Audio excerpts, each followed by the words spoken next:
When we're talking about strategies being employed to confront and dismantle the stereotypes and perceptions illustrated in cases like Trayvon Martin, Michael Brown, and Tamir Rice, this is a long, ongoing battle. And simply because it's inbred in American society to view Black people in general as a threat.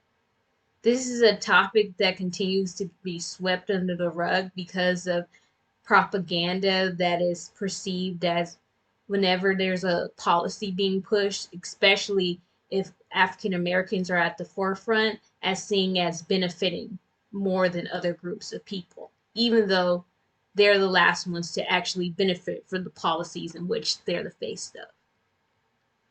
Considering the case against Zimmerman, who actually murdered Trayvon Martin, even though in his case he considers himself in self-defense, how is it self-defense when you approach someone who is minding their own business? Anyone of any nationality would react the same way of anybody coming towards them aggressively and accusing them of doing something they have not done.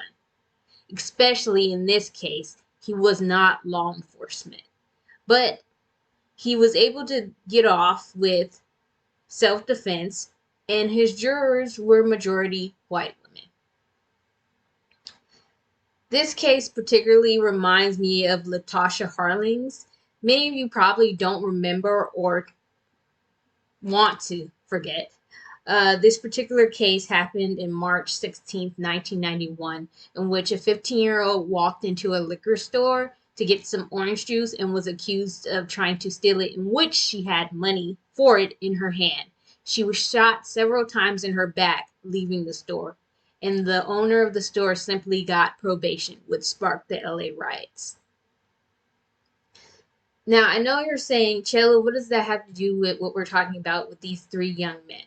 Same concept. The concept is Black people are seen as animals.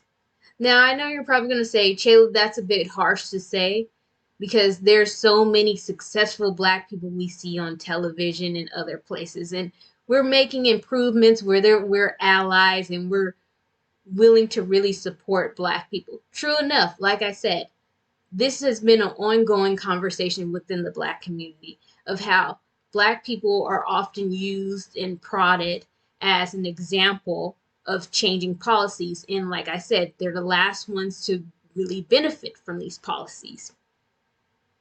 As recently as August 4th, 2023, there was cops that they're trying to indict and who also pled guilty for having a torture chamber for African American males and females this year. Yes, August 2023, there was a torture chamber developed by law enforcement in Mississippi.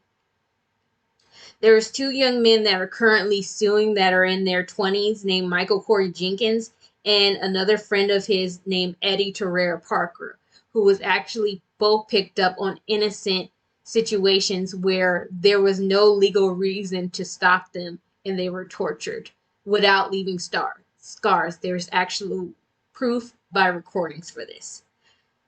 Another way in which I say the stereotypes in which it's more psychological that's impacting these policies and how a lot of people do not respect African American people. Simply looking at the past, at the Fair Housing Act of 1968, for Black people simply to have decent housing, they had to implement a law for that. People did not see them as equal just to have a decent place to live that wasn't in the slums. Then we had the Loving versus Virginia, for Black people to marry outside of their culture. That was a big issue. And then we have the 15th Amendment in general. Considering stereotypes over time, I think this also falls a little bit back on the Black community on what we present to other groups of people. As much as we are a diverse group of people, and just like any other nationality, or culture, I should say, or race, if you want to put it in that term, our group is mostly celebrated for negative imagery. As much as I like rap music and other types of genres that are kind of like rough, rough, roughly depicted, such as like crime movies, those are what we're celebrated for. Even in movies such as Training Day, which is one of many of my favorite movies, Denzel Washington was only celebrated for Oscar after he played a bad cop, not for all the good times that he's presented in other movies. But at the same time, you can present a certain way in society as responsible and decent and still be considered a criminal. So a lot of this has to do with how other groups also socialize themselves regarding how they view Black people when we're talking about perception. I've talked to several individuals from different communities, and a lot of times it's how they're conditioned as well. They see Black people as rude or ignorant, or even if they have an education, they question how they received the financial stability they've had.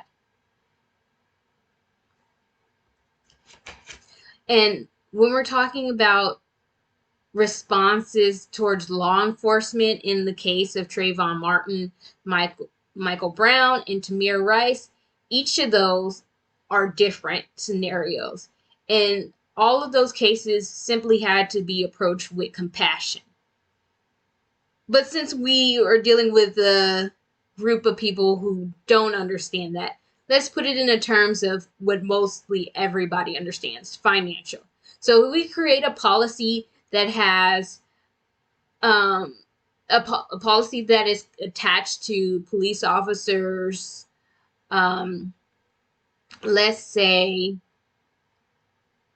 retirement fund, or to their pension, or to their payment through the federal government, however they're paid. If we attach it to that, and every time there's an incident and their pay is jeopardized as almost as a way of paying insurance back to the victims in which they villainize, or the victims' families in case an individual is murdered, I guarantee you that would go down, because it's affecting their money. It's affecting how they live. Because simply by these officers being able to move to a different facility after they've terrorized a group of people, or maybe a population of people in a certain area, and they're able to go to a different group, that policy would still be able to follow them. And either way, they would still be paying out of pocket. So they would be more mindful of who they attack. And if they don't, they would simply be out of job because they won't have any money simply to have. When we're talking about societal transformations that could help prevent the application of lethal force against young individuals of color, this is very difficult to address because, as I said before, America thrives on division and having basically a caste system. As much as we like to say that we're different from other countries, we are not. Socially, a lot of people like to place Black people at the bottom psychologically, meaning that their first thought is a lower nature of them. Not everyone, but a large majority. And even the way just simple interactions are seen as accusatory. For instance, I've had a lot of incidents myself in which I've gone into the stores that I've shopped in, been accused of stealing.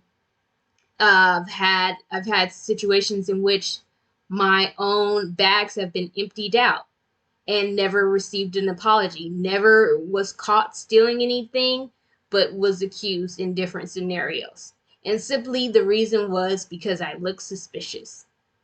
So my question would be to you guys as an audience, what do you think will really change the lethal nature of addressing color? And I want you guys to be honest in the comments.